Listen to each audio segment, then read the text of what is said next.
This is PT Pro Talk, the podcast for physical therapists who want to improve their clinical skills and be more successful. I'm Mariana Parks, physical therapist and your host, and today I interview Dr. Nick Rainey to discuss clearing the lumbar spine. Nick is a board-certified in orthopedic physical therapy and a fellow of the American Academy of Orthopaedic and Manual Physical Therapists. He has also earned the credential of Certified Cervical and Temporomandibular Therapist and is Pelvic Health Certified through Evidence in Motion. Nick's the founder of Rainey Pain Performance.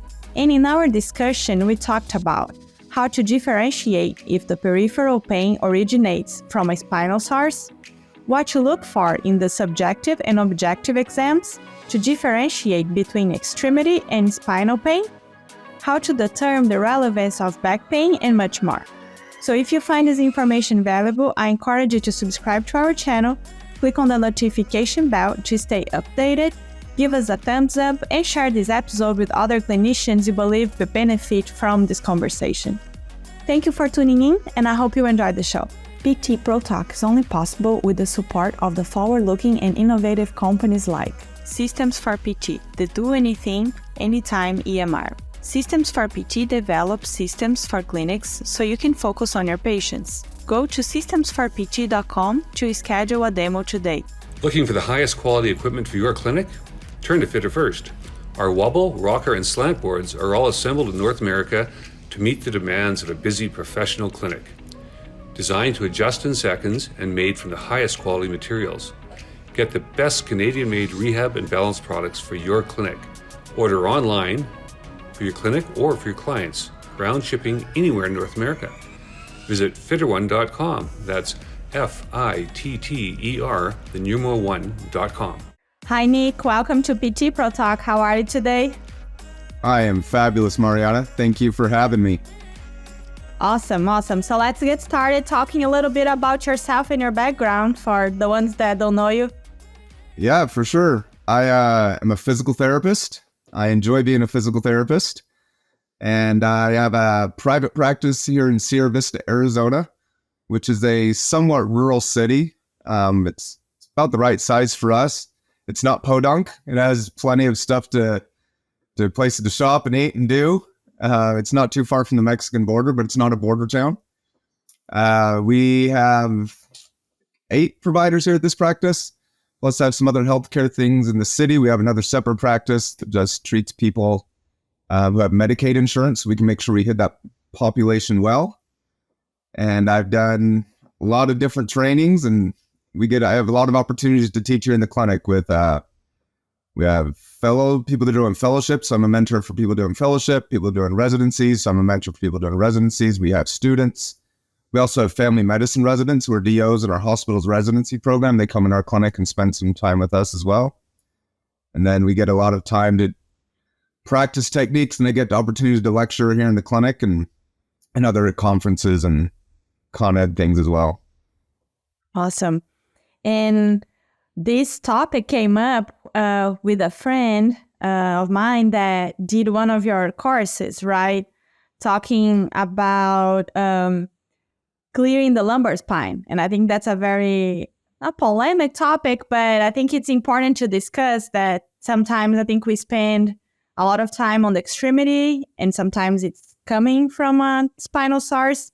And sometimes could be the opposite. We go crazy on the spine trying to find everything there, and sometimes it's not. So let's talk about that portion of how do we clear the spine. I know you have a course on that, right? Oh, yes. There's a lot to it, obviously. We have the subjective and the objective portions of it. Typically, as I'm doing the subjective interview, I'm starting to gain an idea of, what my hypothesis is, right? That's PT 101. You should have an idea of what it is going into the objective. If you have no idea, you didn't do a great job in your subjective. Absolutely. So I like to say that if they know, the easy ones are the ones that they know. The patient says, I bend over, I feel it go from my back down my leg. You should be able to pick up on, we all pick up on those, that the patient comes in knowing. But the difficult ones are when they think it's an extremity. Is it really? That's always my question. And oftentimes those are going to be more difficult to be very confident coming out of the subjective. Sometimes you will be, but sometimes there's still going to be a question coming out of the subjective if it's extremity or if it's spine. And that's where the objective can really come into play. Things in the subjective that really talk to me is position. Does it happen more when they're sitting? Sitting is one of the big ones. And is there no mechanism of injury? And I like to differentiate mechanisms of injury between clear ones and unclear ones. A clear mechanism of injury is, I'm running on the field, I cut, I turn, I feel a pop, my knee swells up. That's a pretty clear MOI. An unclear one is I was doing something yesterday in the yard, and then the next day I had pain. That very well could be the mechanism of injury. Or maybe it's just a buildup of something else that are a little less clear. Or I used to be doing this, I stopped, or I started doing this. That's why I think it started.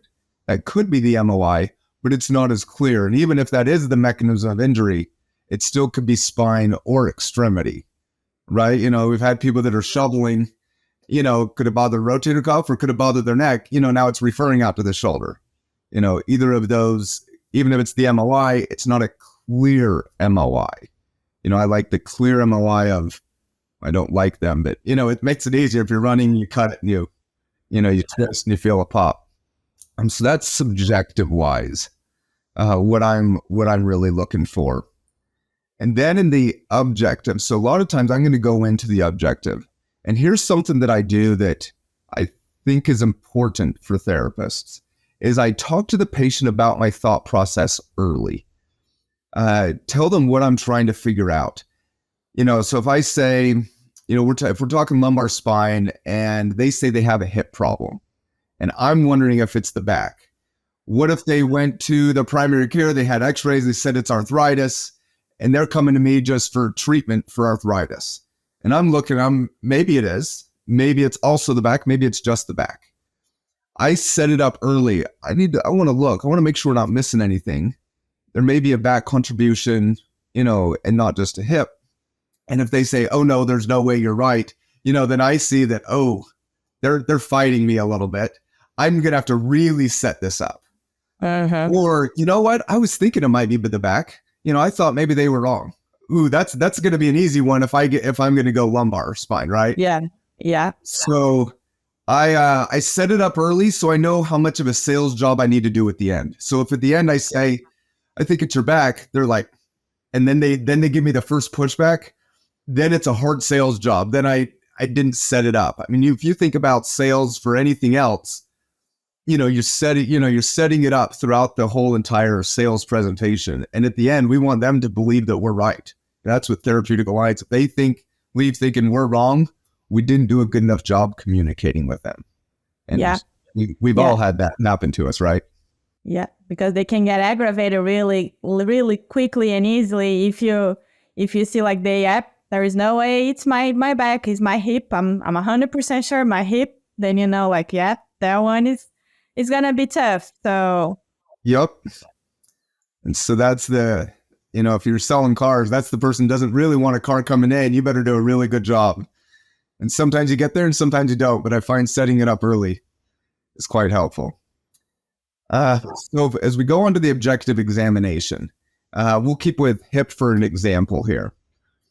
If I'm going to be looking at the back, one of the first things I like to do is a myotome exam. I find myotomes are the most sensitive. I don't have real good research on that. And the reason is because when we look at research, a lot of times those subjects, there's an MRI or EMG gold standard. They're about to go in for surgery and they're testing these things. What is that? I mean, that's most of our patients in a physical therapy clinic are not about to go into surgery. They're hoping that we can help them. And so I often find that good myotome testing is the most sensitive. And I'm pretty rigorous with it.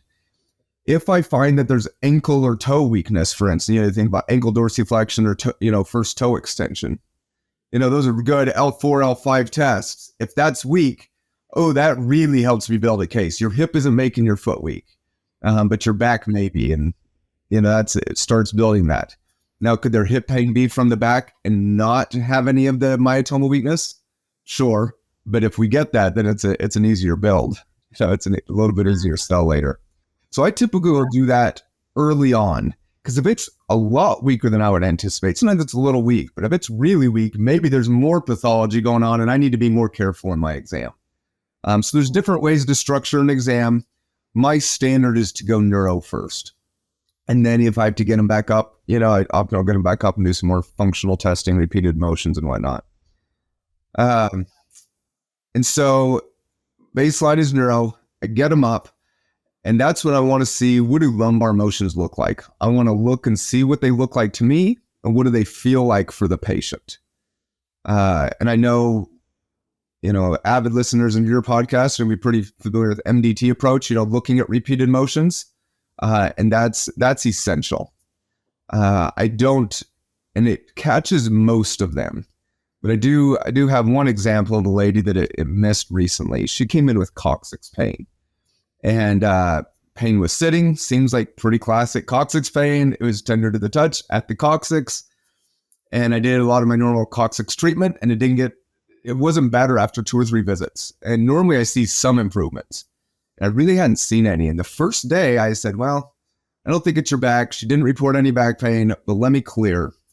I had her do some repeated motions. I even had her do lumbosacral extension combined with a standing extension 10 times.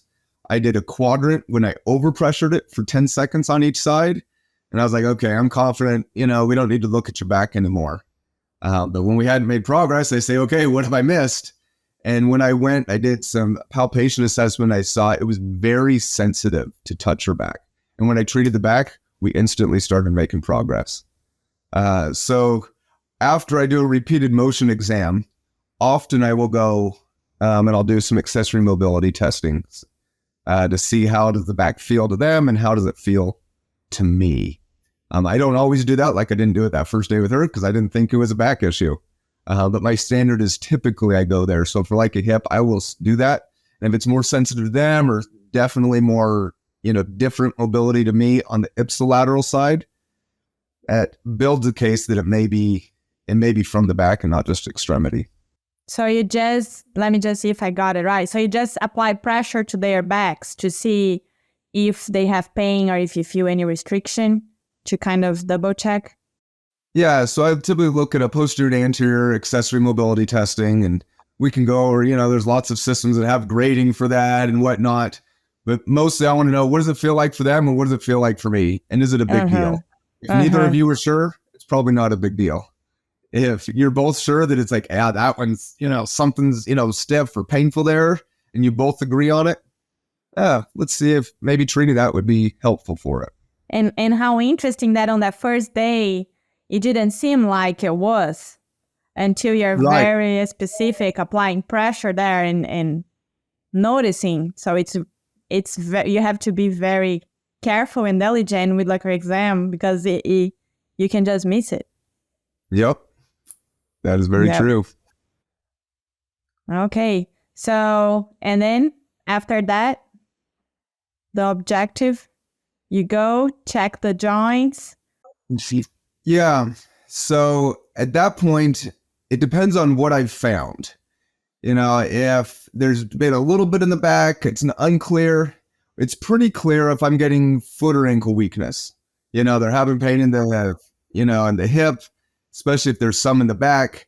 They have some pain with repeated motions or, range of motion testing, a little bit with accessory mobility, and it's weak in the foot. I'm going to dive into treatment then. But as we know, not everybody is clear cut. Maybe there's not weakness in the foot, or maybe they had a surgery in the foot, so they don't know if it's weak because of that or if it's myotomal. That can be a challenge because if the hip's weak, they're going to assume it's because of the hip. L4, L5 innervates the glute med. But if that's weak, that really doesn't tell us, is it back or hip? And so that's where I like the foot and ankle. So if that's not weak, maybe the back is a little painful. Maybe you feel a little bit, they're not sure. That's what I like to go to neurodynamic testing, whether it be a slump test or straight leg raise test. I've played a lot more with my straight leg raise testing with the head in extension off the table and also in flexion. I need somebody to do that with me. And if they feel a difference side to side, they don't always have to feel their familiar pain. I know a lot of times as PTs, is that your pain? It's nice if it is, but if it's not, if they're more limited on that side and you're wondering if it's back, well, there's something changing in the nervous system down that side. So it raises the chance that it's a back problem for me. Is it 100%? No, none of our tests are really 100%, right? So I'm going to then grade it. And I'm also going to look at the hip. Is the hip quite limited or is it not? We have research showing that if the joint motion is full and the spine motion is not, then it's most likely a spine issue. The trouble with that is, what if they're both limited, right? That's where a lot of our patients are. It's nice when we get the clear-cut ones that are textbook. Those are, we better not miss those. It's when they're both a little limited. Maybe we have two problems. Maybe one is more than the other. That's where I say, how limited is the back compared to how limited is the hip? Which one does it seem like plays out more for them? And typically we go to trial treatment from there. Yeah, because it could be both limited, but not necessarily, for example, the spine contributing for the hip necessarily. So that's when it starts to get confusing, which one is playing more in that situation. And is, in your experience, possible to have both? A little bit of spine, a little bit of hip, or like, how do you see? Do you think it's one or the other? Yeah, very good question. So I typically will try to treat one on the first day so I know how much of a difference that one makes. Oftentimes there is a little back and forth. I like to look at what I call pain generators, the primary pain generator and also the primary impairment. For instance, I've had people that have very, very limited hip extension, don't even get to neutral and their back hurts. I don't think it's the hip that's referring up to the back. But if you're always bending forward a little bit walking, your back is going to tire out. Like, the back is the pain generator there.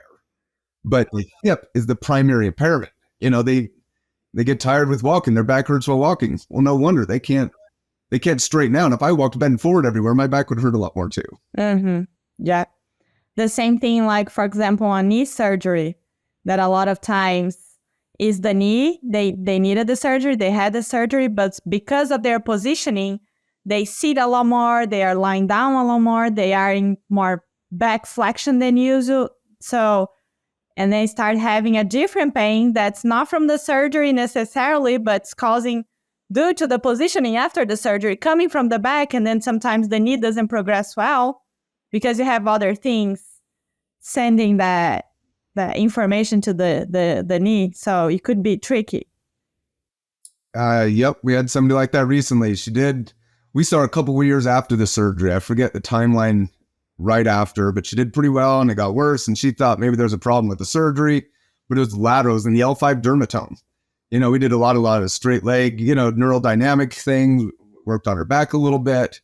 And that's really what helped the pain. But she assumed she'd had a knee surgery. There's pain near the knee. It must be that. But that's obviously not always the case. Yeah. Then you gotta put all the pieces together, trying to figure it out, the puzzle.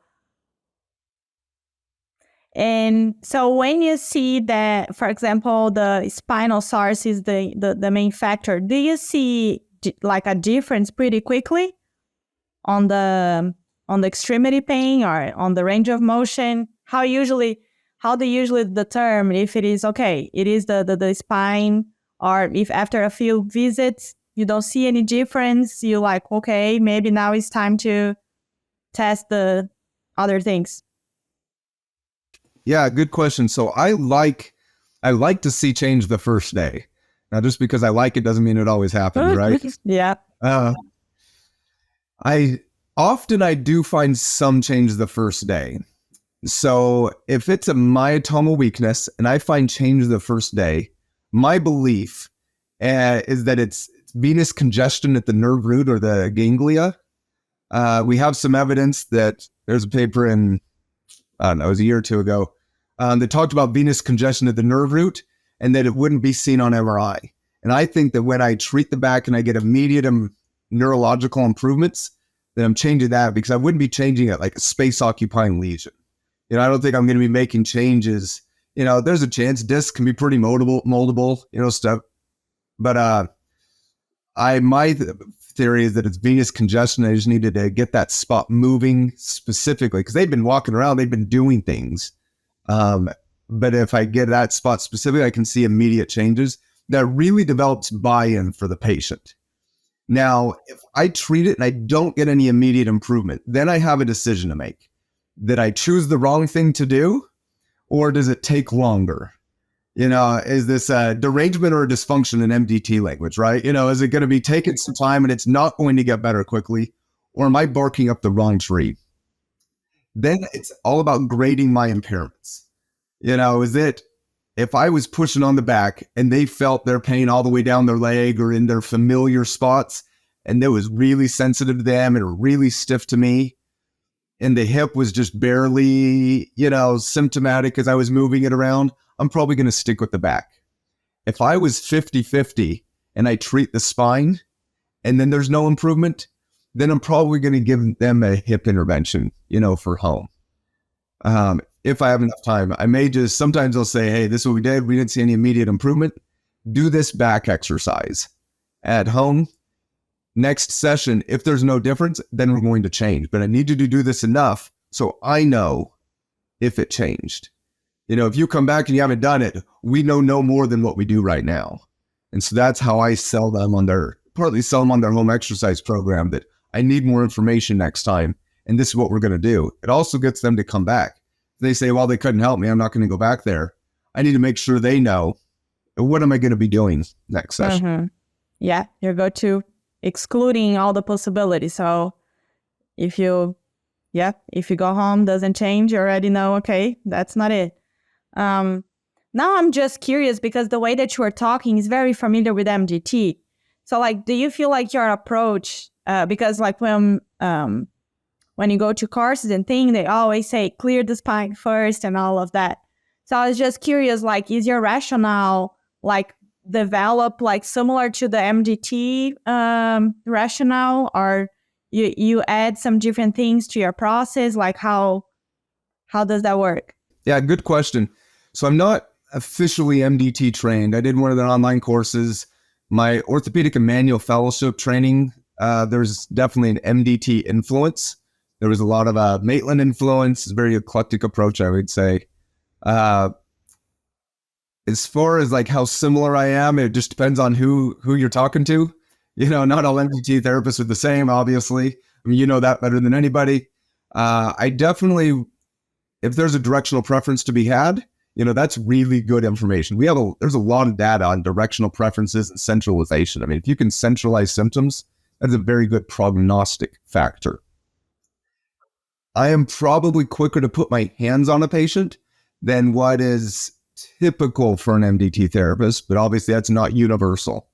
With what each person does, I'm all right. I like to know what I feel with them. I feel like it definitely builds therapeutic alliance, and I can get a little bit information a little bit quicker, and they trust me quicker by doing that.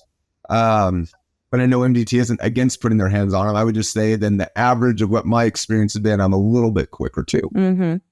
I was curious because I was having a discussion with my PT colleague that did your course, and he is a Mulligan instructor. So we were discussing, and he was saying the MDT people, sometimes they just go crazy. Everything comes from the spine. So it was really good to do his course talking about you and have that discussion. And that's why I was like, okay, let me talk to him and you can have that discussion.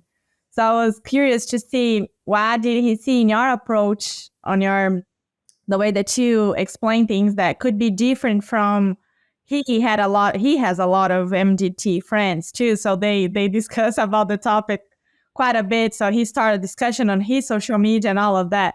So I was just curious to see what could be that we are missing also as MDT trained. So should we go quicker to the extremity, or is that, because as you were talking, I feel like it's very similar, the rationale of what you're explaining. Oh yeah, I think that I think there's a lot of similarities. Of a classically MDT trained therapist with what I do.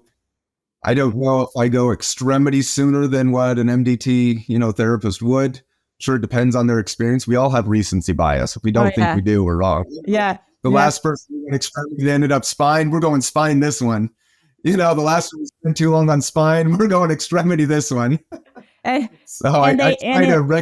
they keep being hard just to keep us humble when you think like, okay, this one I know. And then you go like, nothing changes. Like, okay, I don't think I got it. Yep. So, yeah, I know. Recency bias plays a role for us all. Yeah. Yeah. We have to try to keep our minds open and don't let out what we think it is guide us through and makes us go through a different route and just be stubborn and don't listen to the examination and the patient. So I would say that the longer I practice, one of the benefits of experience has been to identify how much treatment is necessary to make a change for their presentation. Where earlier on in my career, I'd treat something that didn't work. The next session I would go to something else. Next session I would go to something. Then I would circle back around, and I wouldn't spend long enough on something, or I would spend too long.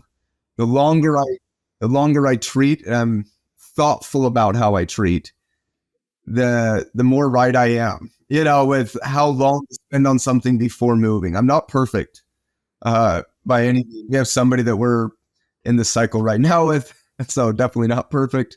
But, like how much did I expect to see a change? And one of the ways that I do that is I tell myself, sometimes I'll write in my note, this is what I would expect by visit 2. And if they're not there, why not? So I start to gain a mental bank of, I treated the spine this much. I would expect 10% improvement. I would expect 50% improvement. And if I expected 50 and they're only 10, what did I miss? Am I barking up the wrong tree, or did I not assess something well enough and they're going to be a slow responder? And so that way, by doing that day after day, I have a better idea of how much treatment is enough before I move on to the extremity, or if I'm on the extremity, before I move back to the spine. And it could be sometimes also not adding enough pressure, not taking them to the end range of motion to see the changes.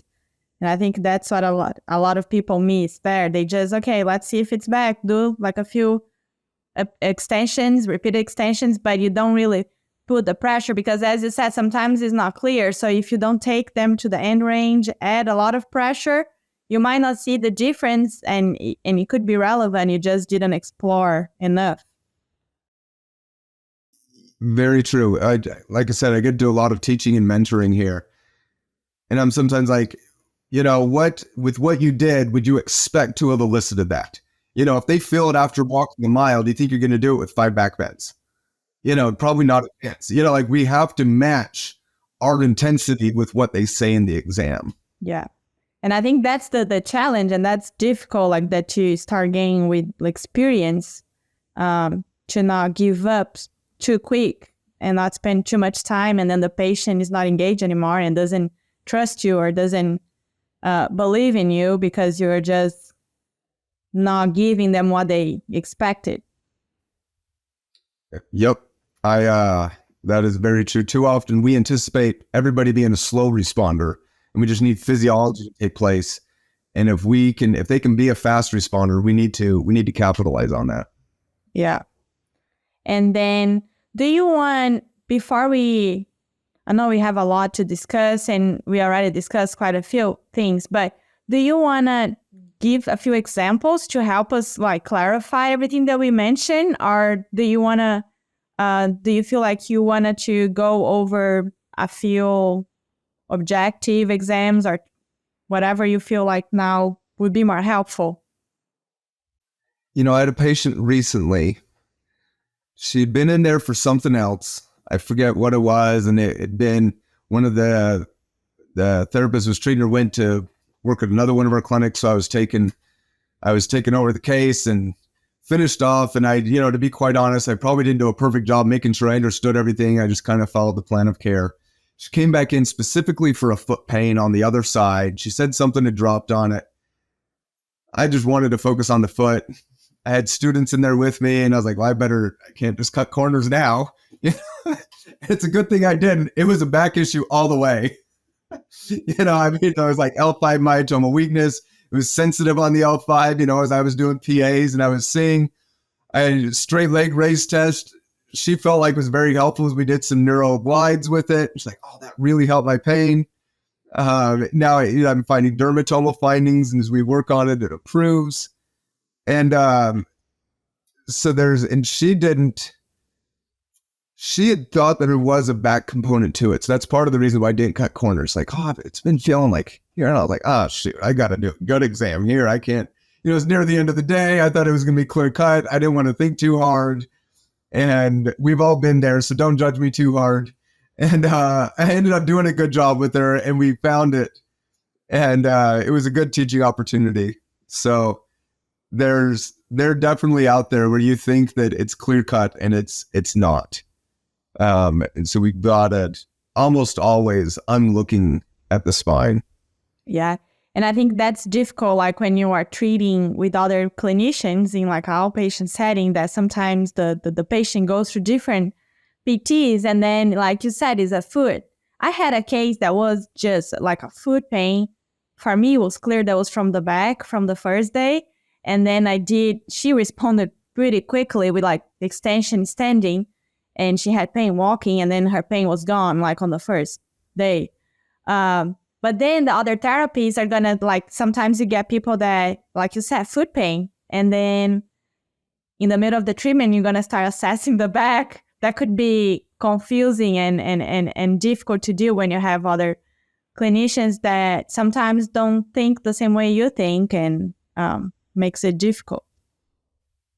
I know in some settings in a lot of settings, that's a big challenge. It's not so much where I'm at. I was involved in the hiring of them all. So, there's some cohesion there. I've been a mentor to everybody here, so there's some cohesion with that. That does not say there's never disagreements, but we typically get close on the same page. But in some settings where people were hired at different times, there's not a cohesive educational system for everybody. Are you stepping on toes? Are you making the patient confused? Can you sprinkle it in, or is there no way they're going to get better unless you just totally change the plan of care? Those are not easy situations for you and the patient, you and the other therapist. And sometimes you can't make it work, and it's best to go to another practice setting. Sometimes you're able to make it work. It just depends on your personality and the personality of those around you. Yeah. And just when you mentioned going back to subjective, something that you said I was going to ask you and I forgot about the seating. So for you, like when you see like pain seating, would that tell you that could be more back related? Is that what you meant? I wasn't just asking you clearly. Yes, so. Yeah. Okay. One of the more difficult ones to find, and I'm sure you've seen this, is the low irritability, flexion intolerance. If people say every time I sit down it starts running down my legs, that's not rocket science. That sitting down is, problematic for them. It's the ones where they sit for a while. And, I had a guy that I was describing to him what flexion intolerance was. Like, oh, I have a bike that I sit on, and he's bent over a lot. And then he rides it to the gym, and then he starts exercising. So he has no time to decrease the creep that had occurred with that deep flexion sitting. And so I'm always looking for his is problematic enough to come see me. It's not so irritable that he recognizes it. That's where we have to be good. If we only see what the patient sees, we're not doing a very good job. We have to see things that they are not seeing. That is where expertise comes in. So I'm always looking for, it's worse. Okay, so it's worse with gardening. It's worse with dishes, the dishwasher, bending over to get laundry out of the dryer and sitting. What do you recognize, as a similar thing with all those? And so I can start building that case for them. Yeah. And you start to putting the pieces together. And when you have radiating pain, for example, that I read in one of your notes about the differences between in one leg or being on both sides. So do you ask them as an important question in the sense of differentiating if it could be like neuropathy, or if it could be just a radiating pain from the back? Yeah. So there's so many diagnoses that could, come, whether it be centrally mediated, it's something like MS, or ALS, be more concerning, to still pretty concerning, but is, be called Aquinas syndrome. Typically, I know often I was taught, bilateral. Data shows that it could just be unilateral symptoms as well. It's a red flag if they're peeing themselves and they didn't notice. But if there's just a change in flow of, stream, that's an earlier sign. And if we only pick up the obvious ones, we're not that good. If they can Google it and be sure, where's our expertise? Our expertise is in finding it early before it's an emergency. And then as far as, as a PAD, is it a peripheral neuropathy? Is it, central stenosis? Is it a cervical myelopathy? That's where we have to do a really good job of our neuro testing, their subjective, and seeing how they respond to treatment. And if they don't improve, requesting imaging. I mean, we talk about too much imaging. I know there was some researchers presented to us by Mike Ross, who I really trust as far as imaging and differential diagnosis. And he said, we also have evidence that people don't recommend imaging enough when it's needed. And so one of the biggest factors is lack of improvement after 4 weeks. That and if they're 80% better, 50% better, that's improving. But if you're like 5 or 10, you're blaming it on them. Maybe you haven't found it. Maybe there's something more. We need to get it. Yeah, because what I think is confusing sometimes with some of my patients that I've seen, they come with saying that they have neuropathy and they have on both legs, both feet, but they come with back pain. And they describe being more in one leg than the other, but both, they feel on both. So it starts to get confusing how you differentiate if that was before the back pain or if that's because then they get some better, but they're still feeling the neuropathy symptom, and you don't know how much you're going to actually be able to improve if that was before the back pain started. You know what I mean? So it can get confusing on that sense. Yes. So I have a pretty good example. I have a guy, nice guy, so easy to communicate with, which is always helpful when you're trying to figure things out if they're easy to communicate with. As ankylosing spondylitis, he has nerve damage and unilateral L5 nerve damage, I think from an injection, I'm not sure, some type of procedure, I forget now. And then bilateral idiopathic peripheral neuropathy. So he tells us neuropathy, he's not sure though. And so our neuro exam has to be spot on, like where is it a stalking, feeling in the feet? Is it worse in the dermatome? We're doing sharp dull. And it seemed, and it was pretty accurate. Like we felt like it was. One thing I've done, I don't have evidence for this, but it's worked out pretty well for me, is I've used therapeutic ultrasound for idiopathic peripheral neuropathy. And if that is helpful, then I'm confident it's idiopathic peripheral neuropathy. I've not seen it be helpful for any other type of neuropathy. I've tried it with diabetic, no change. I've tried it with things that ended up, being something else. We found out a better diagnosis later, no change. But everything where they're not diabetic, they're having a stalking feeling, the numbness, tingling, pain, in the stalking presentation. If I do it at the ball of their feet and I test balance before and after, there's an immediate improvement. And so that helps me with the differential diagnosis that it's idiopathic peripheral neuropathy. And again, I don't have evidence on that, but I've played with it over a number of years, and it's been quite helpful. So if it's helpful for you or any of the listeners. Okay, so you're just saying therapeutic ultrasound, like a treatment? Yeah, so we do high intensity. The only one we have in the clinic is 1 hertz. Those are a lot cheaper than 3 hertz. I wonder if 3 hertz would work better, but I only have a 1 hertz and it's been working great. So it's hard to want to spend money on something that's not broken. Yeah. So we just do it at the ball of their foot pretty slowly. I want them to feel warmth. I want it to burn a little bit. But we have had, I don't remember a failure on this. We've had it work, I don't know, probably 20 times or so. Interesting. Okay. Nick, before we transition to the final questions, do you want to add anything else to the everything that we've been discussing or talking? Anything any other cases that you want to mention? You know, as I think about the things that get me the best information, it's all PT 101. It's just about doing it well and being thoughtful about it and understanding what we're saying. You know, repeated motions is not something I created. You know, myotome testing is not something I created. You know, accessory mobility testing, not something I created. You know, I've often heard it and I agree with it. Experts do the basics well. You know, you don't know what a test told you, then you didn't do it good enough, or you didn't need to do it in the first place. Sometimes we do tests like, I don't know what that meant. Well, do it until you know what it means. You know, they'll go through and they'll do it like they learned in school. Well, now let's go back and do it again and more thoroughly and asking them questions. If you don't know what it means, do it until you can figure it out. It's just playing detective. It's all PT 101, but it's about doing it very well. Mm-hmm.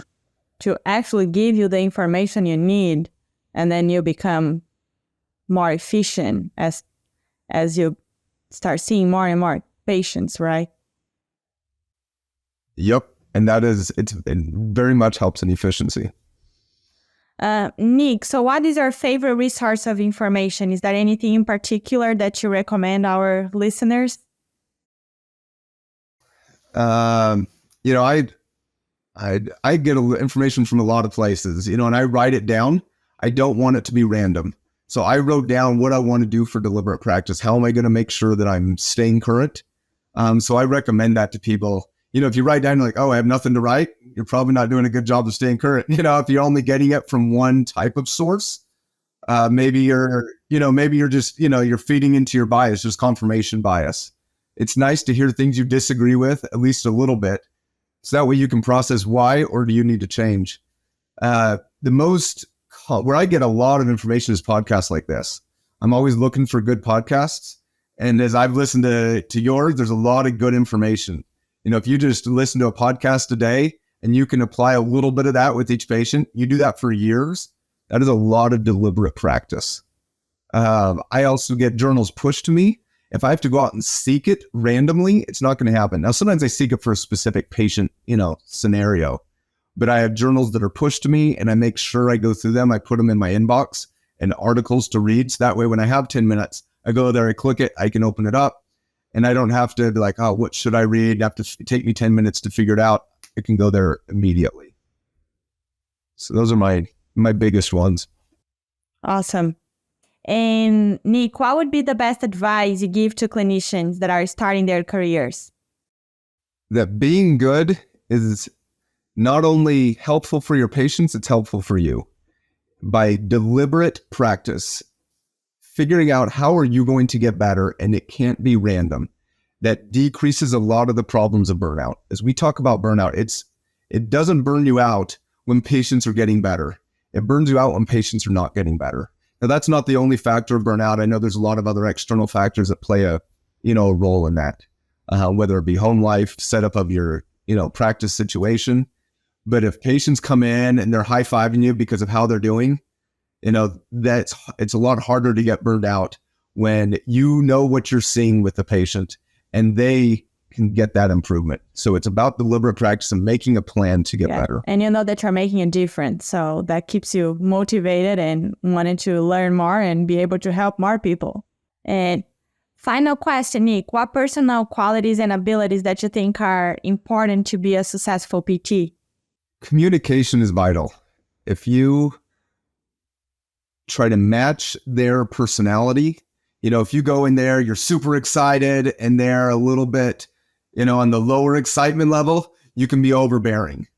And then on the other hand, if the person is smiling and you're just stone-faced, you're too serious, trying to figure things out, there's also a mismatch. I've done a lot of motivational interview, practice and studying. And a lot of that is just meeting the patient where they're at.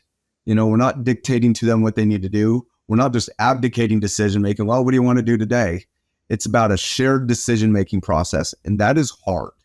It is not easy. Some people it comes more natural to than others. but everybody, it takes a lot of practice to think, why were we not on the same page there? What can I do? What can I do better? So it's about communication, and you're not going to be just a good communicator in the clinic and terrible everywhere else. It's about working on your communication as a human.